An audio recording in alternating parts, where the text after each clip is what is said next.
Welcome aboard the Pilot Money Guys podcast, where our mission is to help professional pilots build and protect wealth on their journey to financial freedom. This podcast is brought to you by Leading Edge Financial Planning. All right, Kevin, welcome to Pilot Money Guys, flight 111. And it's good to be back. Yeah, man. Thanks for joining me this morning. We are excited to talk about what's a lightning rod, politically divisive topic today of Social Security, its viability, and what it means to you. And our title could be something like, will Social Security be there for you? We don't know. We're going to cover that today. Oh, I think the title should be Social Security, You're Screwed. Just because that's what's out there all the time. But Exactly. anyway, that might be a little clickbaitish. That's right. That's true. And we'll try to be responsible. But we're excited again. And I'm excited about this topic, Kevin. The last few, I've kind of like, a little bit boring, but necessary. This one's exciting because it's a lot of money. You say that every time, that this one is exciting. And then I find out later that you thought that was a boring topic, Charlie. I think it's because I'm on steroids right now, Kevin. I've got steroids. I'm not feeling well. They gave me steroids and I am feeling great. All right, well, So good. anyway, but first of all, we appreciate everybody. We appreciate our professional pilot tribe joining us and sharing the podcast with people that it might be useful to. That is huge. Really helps us to reach more people that can benefit. And we're trying to educate here on these topics.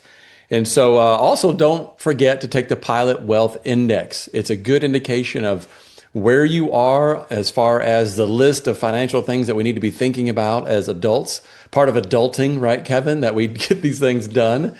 So take that Pilot Wealth Index. A little link should show up right there on the wherever you're listening to your podcast, your phone or iPad or whatever that might be. We also appreciate suggestions from people, and we get those occasionally. In fact, we're going to cover one from Gina today about donor advised funds.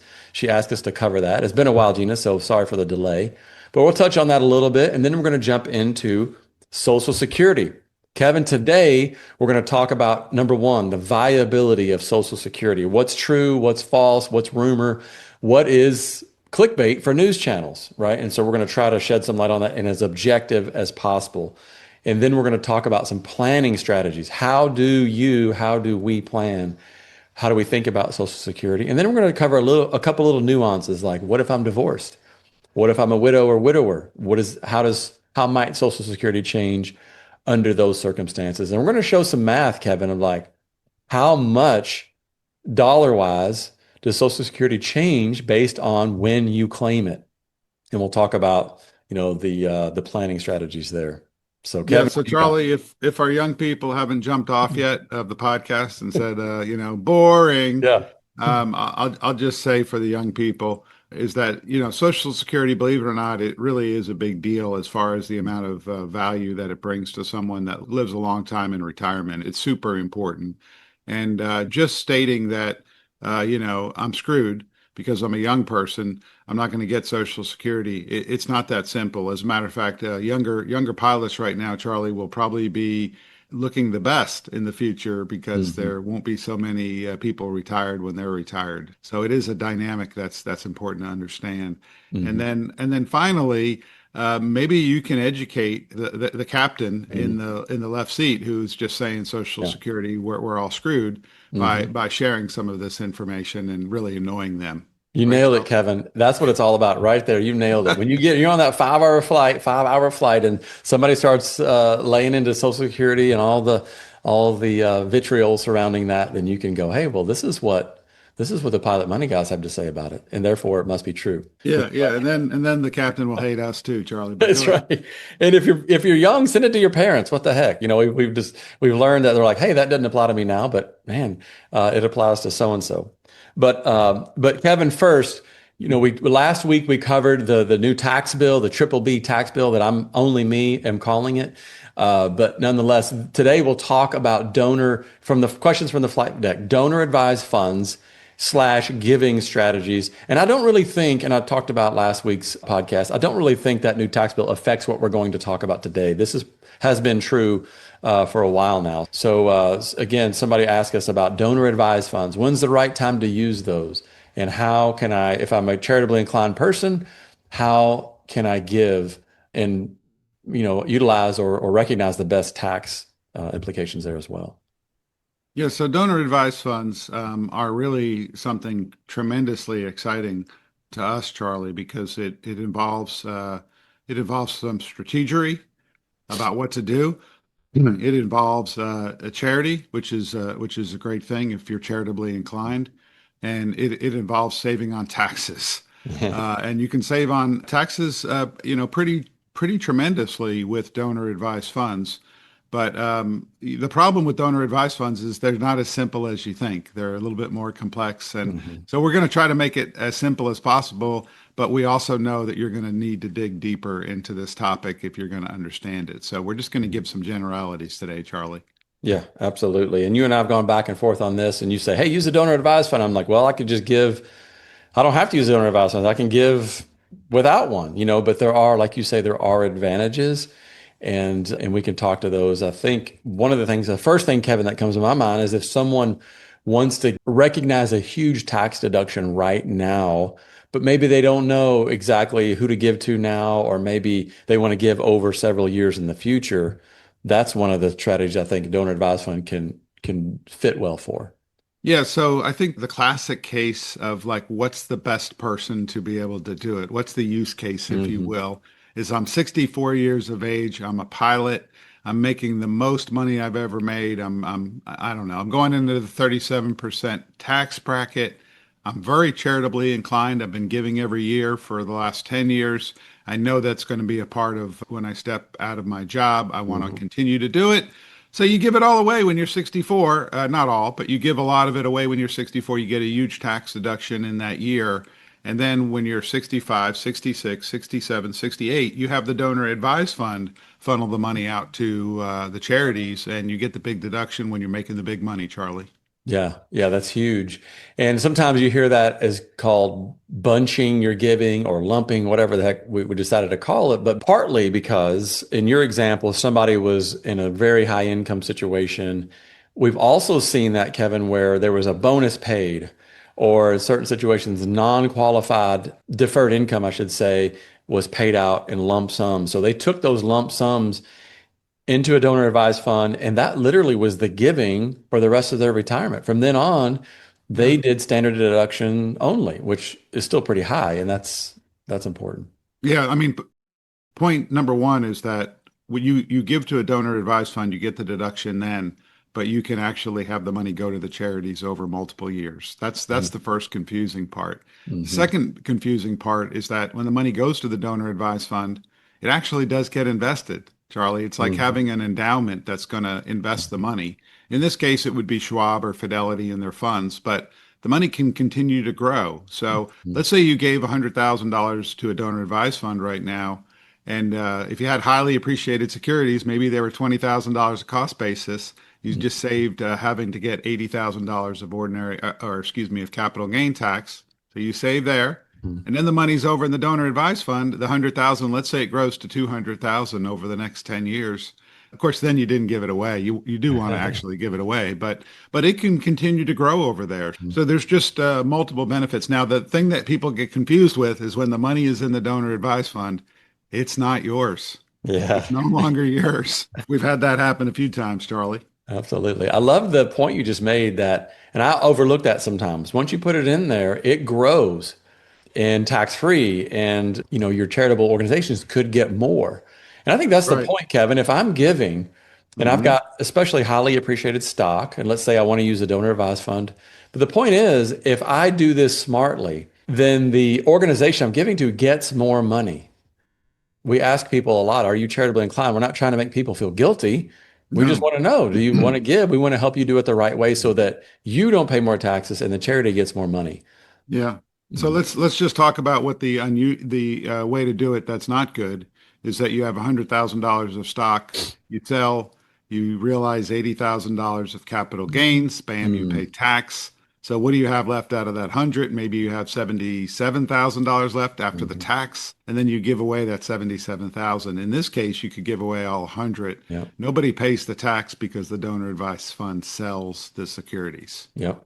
That's beautiful. Awesome. Yeah, we could spend more time on that, but I think that is a really good Cliff Notes version, right? What you got? Yeah, I just had one other thing, and Yeah. that's the bunching or clumping or whatever you want to call it. Is the one big beautiful bill, Charlie, has made Yeah. it even more advantageous to do this because the standard deductions have gone up. So really quickly, the strategy here is that you used to give away money every year to charities, Mhm. and you have to beat the standard deduction, and so much of that giving is not actually benefiting you if you just took the standard. So by giving every other year with a donor advised fund, you can take the standard, which now is I think Mhm. 31.5 or something like that for married filing jointly. You can take all of that, and then the next year you give a bunch of money away, you take the itemized deduction, and then the following year you again take the standard. So you just kind of go back and forth. And we need to show you on a spreadsheet, Charlie. That's all I That's can right. say. Absolutely. I love it. And, sometimes it's just fun to stick it to the tax man. Not in an evil way. We don't want to be evil or hateful or mean, but yeah, Well, in that way too, yeah. but go ahead. But it's fun. So I'm going to tell you though that if you give $1 into either above and beyond that standard deduction, you get tax credit for that, and you're in the 24% tax bracket, then you are giving 76 cents for every dollar, and Uncle Sam is giving 24 cents. So if you want to stick it to the Mm. tax man, take advantage of that and Yeah. make him pay to your charity, right? Does that Yeah. logic make sense? Well, revenge is one of the strongest emotions that human beings have, Charlie. So That's right. absolutely. I love it. All right. Awesome. Awesome. Well, let's jump into our topic of the day, which is equally exciting because Social Security is a hot topic and it's an important one. I mean, we're talking, I don't want to be, exaggerating too much, but it's a couple $100,000 decision at least, I think, in some scenarios. You know what I mean? And Yeah. so we want to help people do that correctly. We want to clear the air on what it really looks like as far as the viability. And so let's jump into that, Kevin, because this is a political hot potato. Makes for great headlines.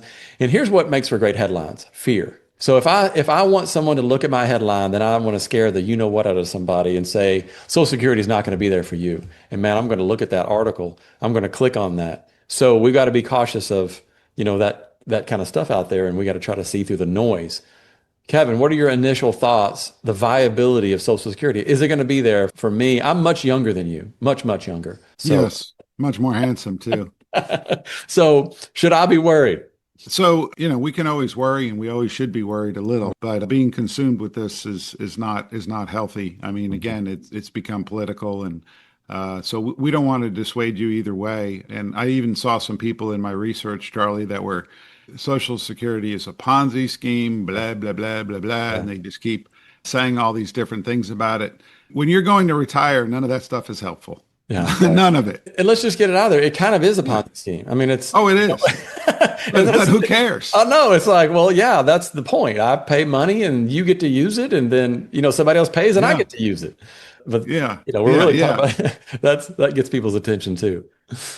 No, no, you're right. It, Yeah. it kind of is. And that's why I'm saying like all of these different things that we can talk about with Social Security, Yeah. when we sit across the desk or virtually sit across the desk from people, they just want to know like what's the best decision that's prudent for me, my Mhm. spouse, and my wealth, and that's really what it comes down to for us, Charlie, is that, all of the other stuff is just noise, and the data is the data. Now, I will tell you this as an initial discussion point is that you and I learned all about Social Security. We went through all of these trainings on it.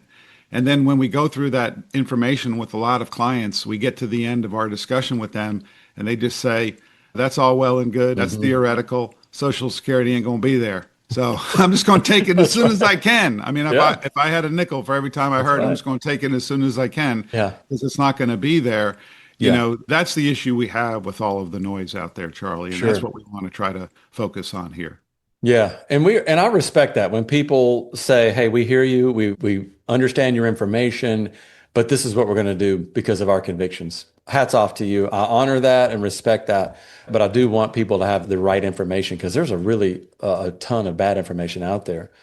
First of all, let me give hats off to our man Michael Kitsis because we're going to use some of his information today. If you want more information on what we're going to briefly give you, go to kitsis.com. Social Security viability probably will show up there.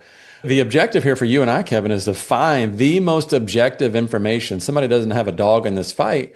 And if you go onto Google and just straight away Google Social Security, you're going to get overwhelmed with garbage.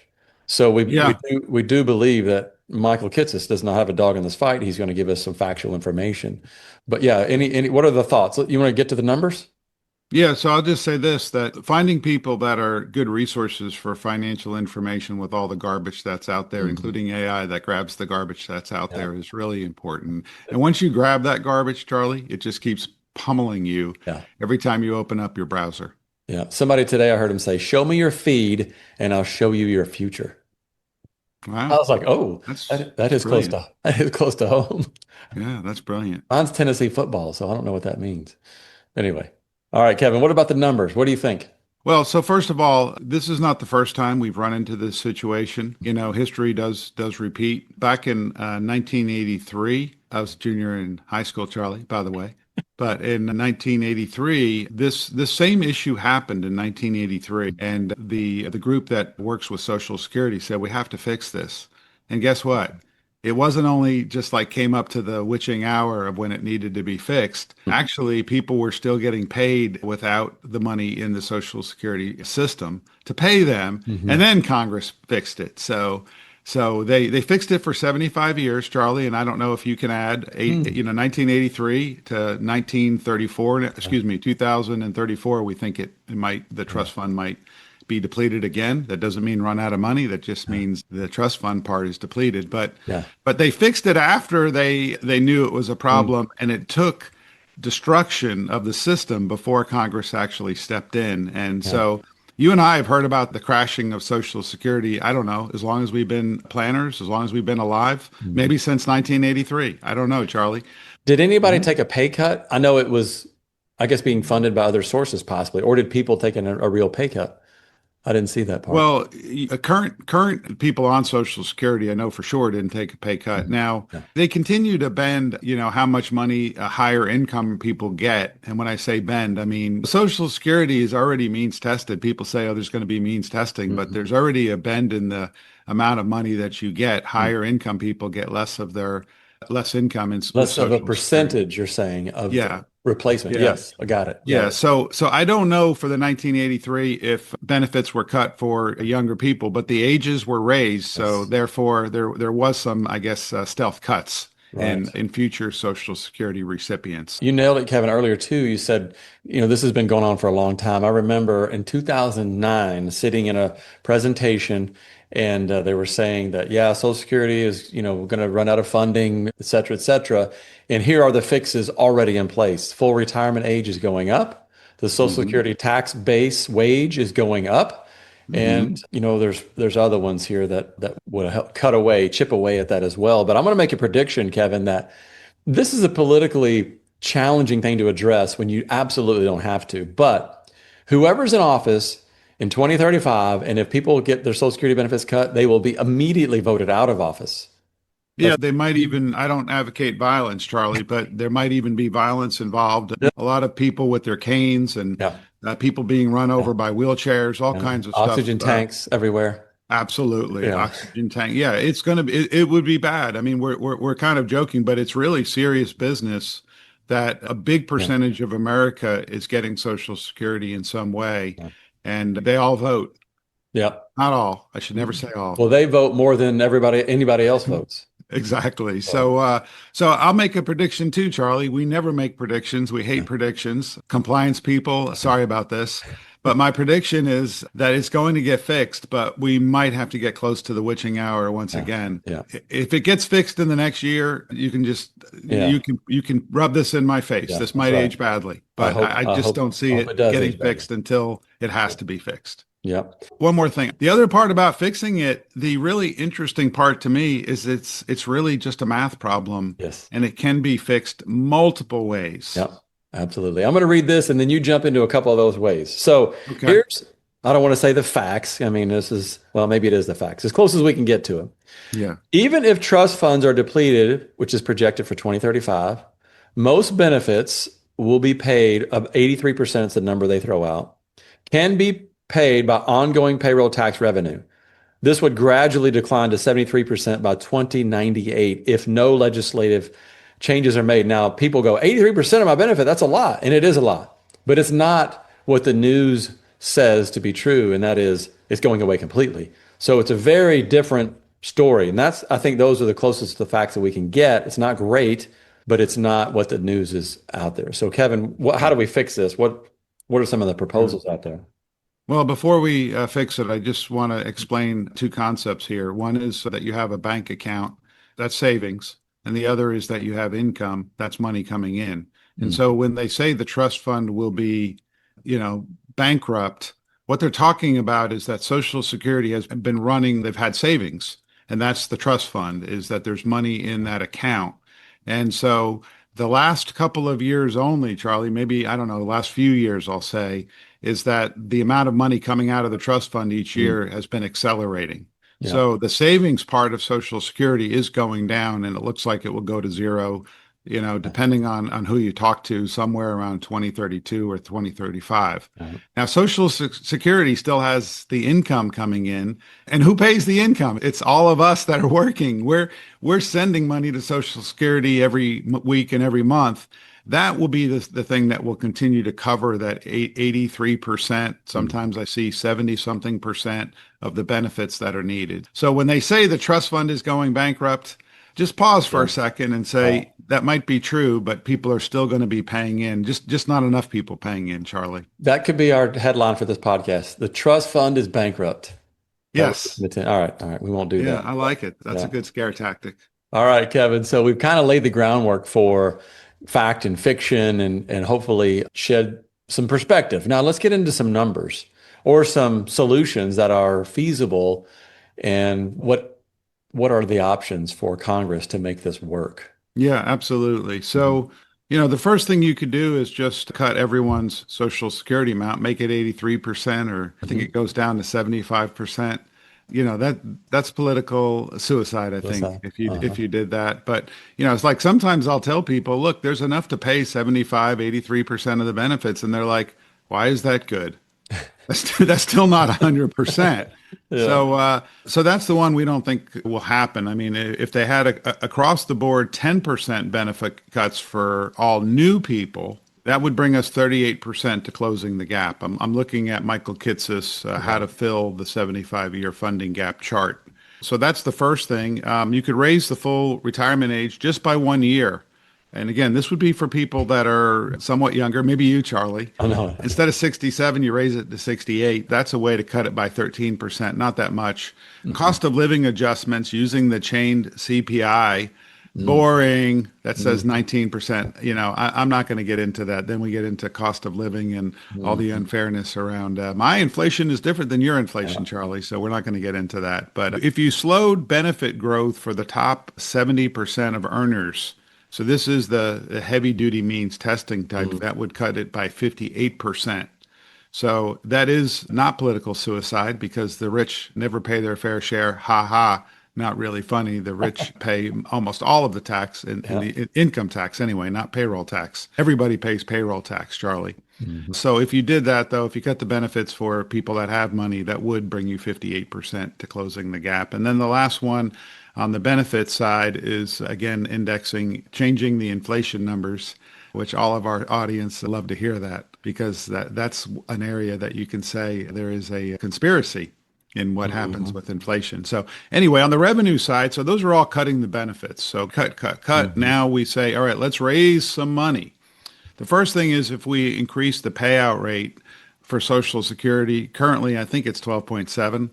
I know it's 15.3 overall with Medicare, but if you increased it by 3% and made it 15 point whatever that is, Charlie, that would be about 90%, 89% getting to the solution. So if you just raise all the amount of tax that people are paying, one of the articles I read, somebody commented, "Great job, boomers. Now we have to pay more." So yes, that is a great job, boomers. We have to pay more, everybody. If they increase the payroll tax just by 1%, which again, these kind of things happen all the time, 30% closing the gap, subject wages above 400,000 to benefit, I don't know what that says, and payout benefit equal to 2% of the newly taxed income. So I guess that's for people that are, again, rich, 67% there. and then subject all wages to payroll tax and pay additional benefits based on those taxes. So right now it's about 170,000. Your Mhm. income is you pay payroll tax and then you drop out of the Social Security and just pay Medicare. So that would be 60% of the Wow. solution. So really what's going to happen, Charlie? Probably all of the All the above above. Yeah. or some of the above. Yeah. That's exactly What are right. your thoughts on the fact that it's really a math problem, and math wise it seems easy to fix. Yeah, you're right about that. Politically challenging. And I don't want to say too easy mathematically because, Yeah. again, it will be higher income folks bearing, that there'll be changes on that front. I don't think if you're a $50,000 income earner, you may not see any changes at all, even, under these fixes. But if you're, for example, the 3% increase in payroll tax for somebody's $75,000 income, that's $2,500 in annual tax increase, which is going to be more proportionally so for someone, of a much higher income. So it's nothing to scoff at there, but like you said, multiple fixes. I got one more solution, and nobody's going to like it, but we need to create more 20 to 30-year-olds coming into our wage base. That's And right. Have more so it's, babies. yeah, well, it's hard to create 20-year-olds. It takes 20 years to create a 20-year-old, as you know, Charlie. Immigration, the worst probably political hot potato there is, but, people that come to America do pay payroll taxes. Everybody pays payroll taxes. Mm. Even if you, I'm not saying people have fake social security numbers, but even if you had a fake social security number, you would still be paying payroll tax. Yes. Yeah. Yep. And yeah, what you're getting at is demographics. The demographics are huge. And so that's what the Social Security is challenges are being faced. When they started Social Security, it was you got Social Security age 60 and you lived till 65. That was it, right? Life expectancy was 65 in the early 1900s. So, Kevin, we can move just to kind of some regular nuts and bolts, some planning strategies if you'd like. Does that sound all right? Yeah, let's just take a breath, Yeah. say, okay, it's not all doom and gloom. Yeah. It doesn't feel great, but it ain't all doom and gloom. No. Yep. So yeah, I'm feeling that right now too. But at least we can put aside the headline that says you get nothing and you'll like it because we know that's not true. But so just a couple numbers, nuts and bolts, basics from Social Security. If you can take the Social Security if you're speaking of non-widower, age 62 is the earliest you can take it. Full retirement age is what we're going to talk a little bit about today, and that could be anywhere from 66 to 67, depending on your birth year. So that's what we'll talk. We'll use that a lot today, full retirement age. And then the latest you can take it, or the latest it'll increase is age 70. You can take it at 80, but that would be not smart. But take it at 70 is the very latest because that's when it stops increasing. So the increase from age 62 to full retirement age is, Kevin, anywhere from 6 to 7%. I don't think it's exactly the same every year, but about 6 to 7%, I think is something. We used to know the numbers, Charlie, when you could get it at 66, but now that Yeah. it's all in between and it's age Yeah. 67, it's Yeah. hard to know the numbers, but you would Yeah. have to get a pretty hefty return to take the money at 62, invest it, and get Yeah. enough of a return to make it worthwhile. Yeah. And in full retirement age, again, 66 to 67 till 70, you're going to get about 8%, not about, I think it is exactly 8% per year on that one. And that's not including cost of living adjustments. So I think in 2023, there was an 8.3% cost of living adjustment that went on top. If you were delayed, it went on top of that. But Well, so let me make a professorial yeah, comment here, yeah, Charlie. If you get a 3% raise on $100, you get $3. If you get a 3% raise on $1 million, that's a lot of money. yeah, And that's really the point is that when you have a bigger number and you get a cost of living adjustment each year, it's yeah, just a bigger dollar figure yeah. that you're inflating. So that's the reason there's a benefit in waiting if you can wait. But basically, the 8% from full retirement age to age 70 is, like you said, Kevin, go out and try to get a guaranteed 8% rate of return in the markets. It's not something we ever plan or tell people. In fact, it's illegal to tell people you can do that in the markets, right? For us as fiduciaries. But so that's kind of like a deferred annuity. So anyway, those are the numbers. We'll talk strategy in just a second. I guess another way to say this, Kevin, is if I take it at age 62, I'm being penalized, quite frankly. My benefits being reduced, right? Now, the key here is if anybody knows exactly their date of death, we can develop the perfect strategy, right? Because if you take it 62 and die at 72, you win, right? But if you take it 62 and you live a full life expectancy, then you're going to be short of probably a couple $100,000, depending on your, Social Security, things like that. Yeah, I mean, holy moly, Charlie, decisions under uncertainty when you're Mhm. going to die. That's a lot of uncertainty there. We have had some spouses tell me in meetings that, hey, when after the meeting, I will tell you the exact date when my husband's going to pass. Yeah, yeah, yeah, They have it yeah. planned out. But anyway, joking, of course. But no, that's the truth. And when we plan, Kevin, we have to plan. I don't say we have to. Our software shows these things based off of full life expectancy.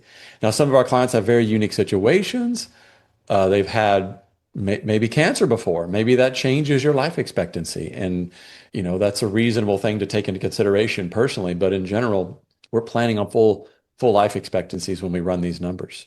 Yeah, Charlie, insider tip here. When you get your Social Security statement, there's like 17 different numbers on it about where to take it. You just need to know your full retirement age number, and all the other numbers can be calculated. So just look for the full retirement age FRA, and Yeah. then you get a discount from that, or you get the 8% increase per year. Yeah. Couple quick little tidbits, Kevin, before we jump into strategy. If you're divorced, you can take your ex-spouse's, if it's higher than yours, you can take, well, even if it's not higher, you could take it at age 62, but you have to have been married for 10 years and you cannot be remarried. So I've had people that I've gotten divorced and said, my spouse is going to claim my Social Security. Is that going to reduce mine? That answer is no. It will not affect the other spouse's Social Security amount at all. So you can do that. If you're a widow or widower, you can take it as early as age 60. Or here's the unique thing I think about a widow or widower is you could claim your own Social Security benefit if you have one, if you worked, if you have working history, you can claim that of your deceased spouse and let your own Social Security benefit increase to age 70 if it will be higher. That would be beneficial. Does that make sense, Kevin? Did I say that correctly? Yeah, I think it did. I would just say if your spouse does pass away, or if you have young kids, Mm, absolutely go down the rabbit hole of yeah. figuring this out because it's really worth your time, Charlie. I Yeah. think that's the major message I Mhm. have for people. Perfect. Yeah, that is a very unique scenario that you need to put some time into is if you're a widow or widower, there is that strategy used to be for everyone and they got rid of that years ago. And so that's something that could be advantageous. So with those basic numbers out there, Kevin, the basic foundational understanding of Social Security, how do we plan for this for our clients and friends and families that we're talking to about it? Any initial thoughts on the planning piece?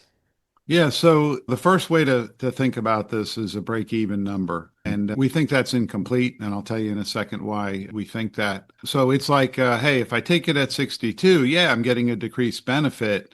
But if I die at age 70, I guess I stuck it to the man because I got it early.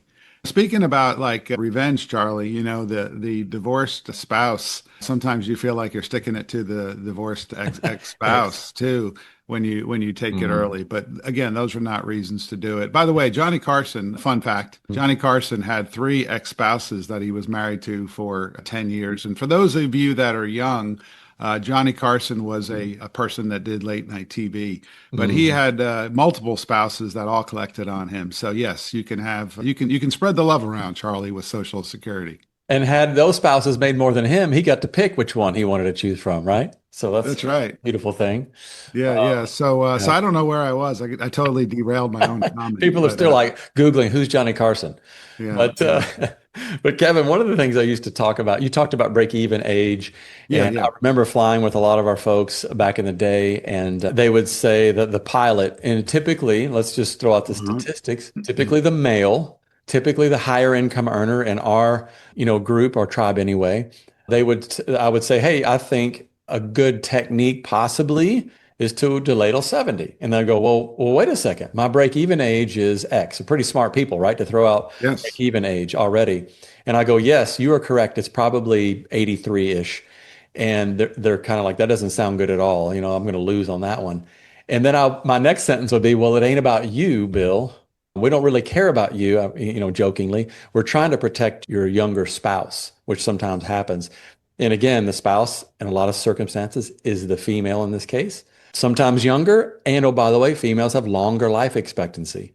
So we're really trying to get the maximum benefit, maybe for the younger female spouse, is one way I would frame it too, Kevin. Any thoughts? Yeah, if the pilot audience can take one thing away from this podcast, it would be that break even is incomplete if you're married. And the second part, even if you're not married, the second part of Social Security to us, Charlie, is the long-term insurance aspect of Social Yes. Security. What I mean by that is that, we see people sometimes that are in their 80s, they're actually in long-term care and they're getting their Social Security. They go into their 90s, they're still getting Social Security. It's not enough money to pay for all of the things that you need in very advanced age, but you continue to get it as long as you live. So that's like a type of insurance policy of living too long. All annuities are about living too long. And so by waiting till age 70, for example, if you live to 100, then, not only do you win the Social Security lottery, but also you keep getting money while you're living. So that insurance aspect to it, I don't know if I said it well, Charlie. Try to improve on what I said. No, I think you said it well, but I will try to anyway, because I think of it as reverse life insurance. That's what annuities are. We're just trying to, and our pilot audience understands risk mitigation. They do it in the airplane every day. We're trying to mitigate the risk of one or both of you living longer than we expect. And that is hard to show in the numbers, I think. But what I really like about what you said is if I'm in a long-term care facility, wasting away in my old age, I'm still receiving Social Security, so I'm still sticking it to the man, even in the long-term care Yes. facility. I Yes. like Yes. that. That really made me happy there. Yeah. But Charlie, back to your point about it's not about you, Bill, or whoever. Jim, Uh, Bob. so it's not about you because the way that the dynamic works with Social Security is the higher earning spouse, they delay. And then when the spouse hits age between 62 and then full retirement at 67 for people my age anyway, then the spouse can get half of the higher earner. And then when the higher earner dies first, then the spouse gets the higher of the half that they were getting, their own benefit or the spousal benefit, I should say, and or their spouse's benefit. So really, like if you waited and took $70,000 as opposed to $30,000 as the primary spouse, primary earner, and your spouse got half of it, then that's another 35,000 extra. And then when the first spouse dies, you get the higher of the two. So that's really where it really helps the second spouse, Charlie. Absolutely. And remember, the second spouse, sometimes the ladies, they live longer. They've got a longer Yeah, life expectancy. So that's, a big part of the decision in general as well. So one of the things that I've heard people say, I'm going to throw this little nugget out real quick, is even if the spouse never worked, they don't have any work history, they still get a spousal benefit. Somebody asked me that one time, like, hey, I've never worked. Well, you still get a spousal benefit, which is half of the higher income earners benefit. yeah. Can we go to the gotcha now with the spousal benefit? Yes. Okay, so the gotcha with the spousal benefit is that sometimes, many times, both spouses have a history with Social Security. They have 40 quarters. So the spouse says, "Why don't I take my benefit when I'm 62, and then I'll switch over and take half your benefit. If it's less than the than half, then I'll switch over to your benefit, honey, when I'm 67." And we've actually seen this happen to people, and boy, they get upset when they turn 67 because their spousal benefit, their own benefit, I should say, not spousal benefit, their own benefit at 62 is cut by like 30%. And then when they get half of their spouse's benefit, that's also cut by about the same amount. And the math is really goofy there, Charlie. Yeah.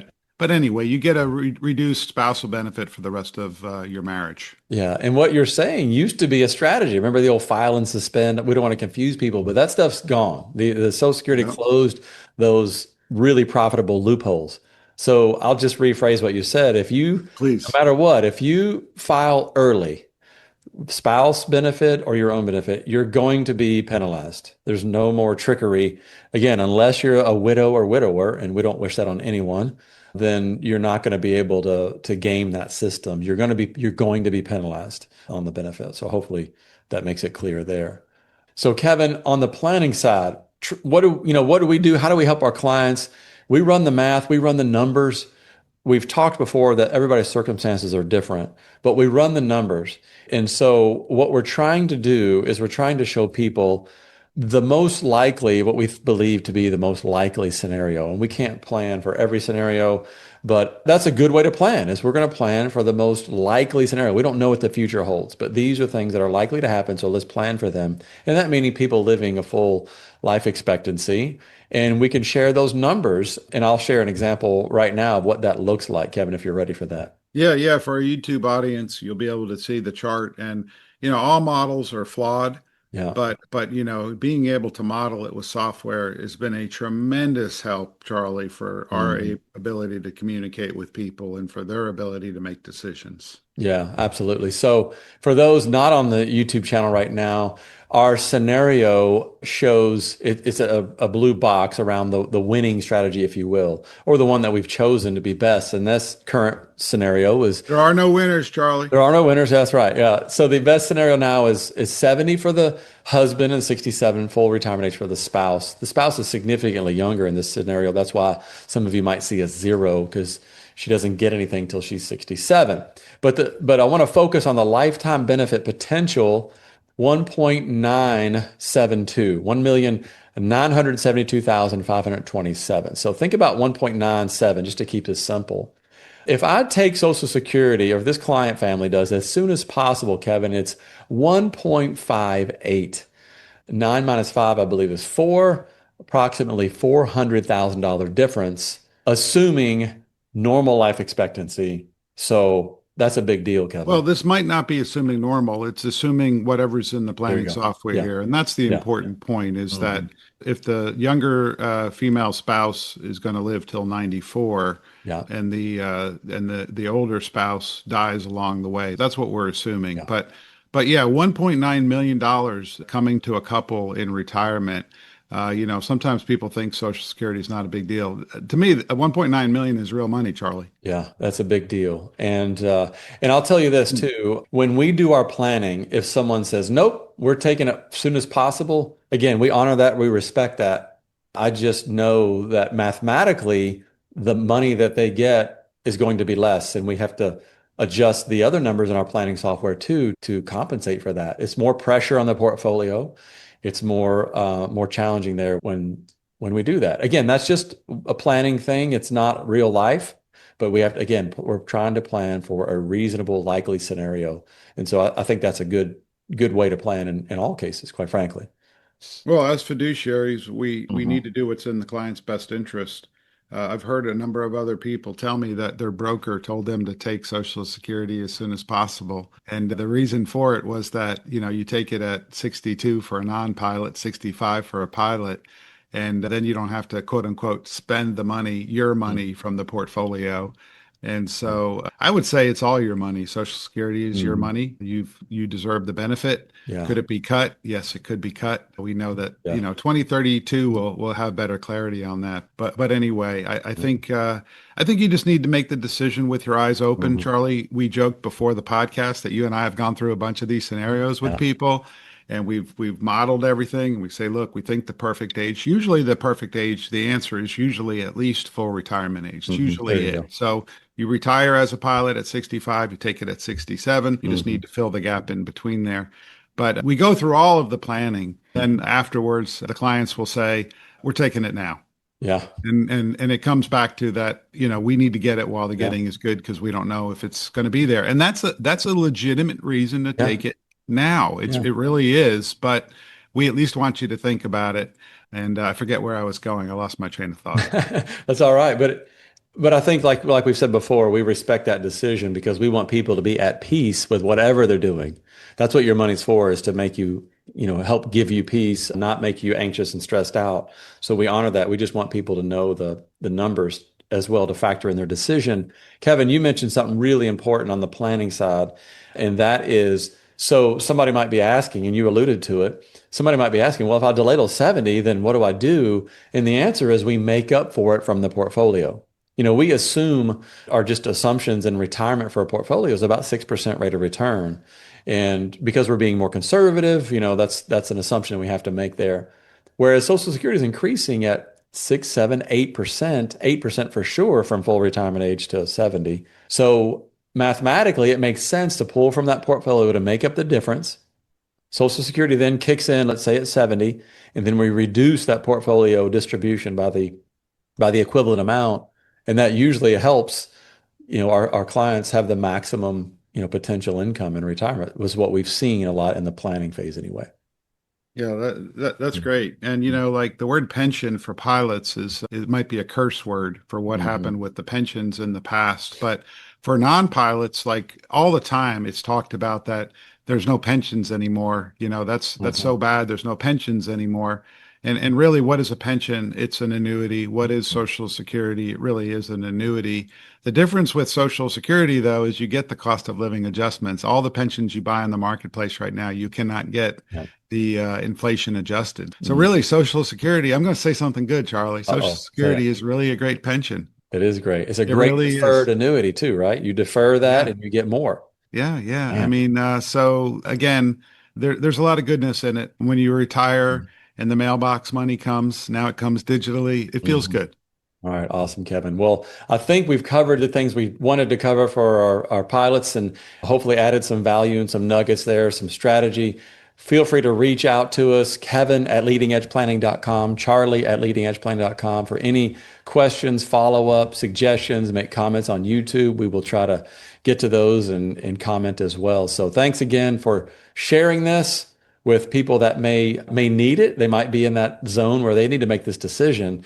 And it's a big deal, Kevin, as we've shared the numbers. But any parting shots, Social Security, anything else, Kevin, weekend plans, football season, any other parting shots before we go?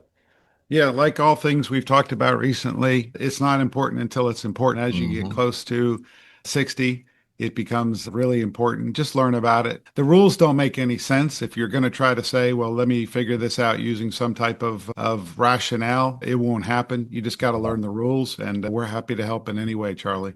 All right. Awesome. Good words. And Kevin, hope you have a great week.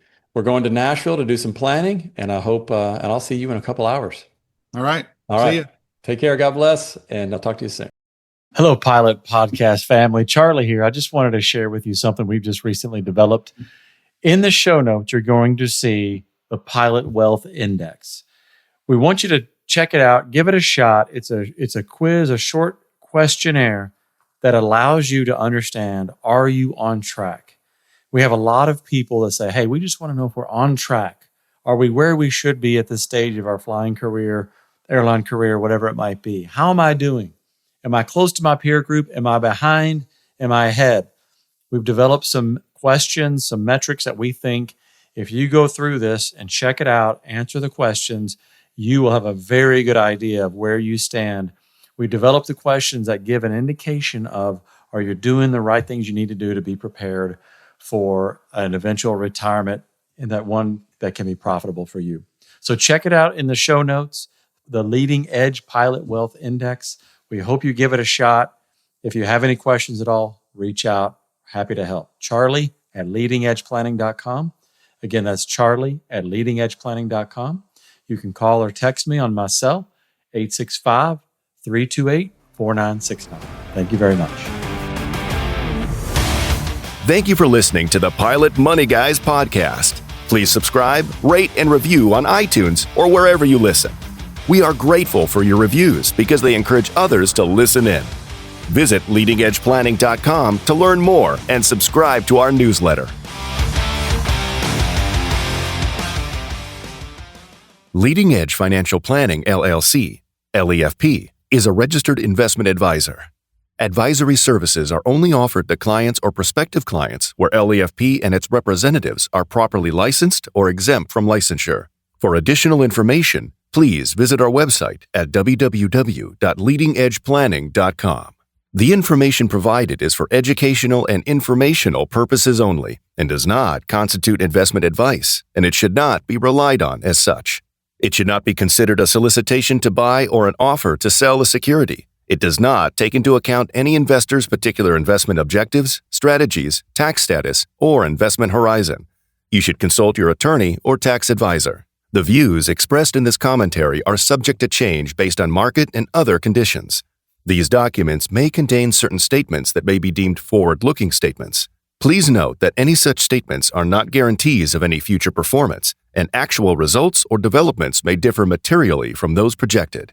Any projections, market outlooks, or estimates are based upon certain assumptions and should not be construed as indicative of actual events that will occur. All information has been obtained from sources believed to be reliable, but its accuracy is not guaranteed.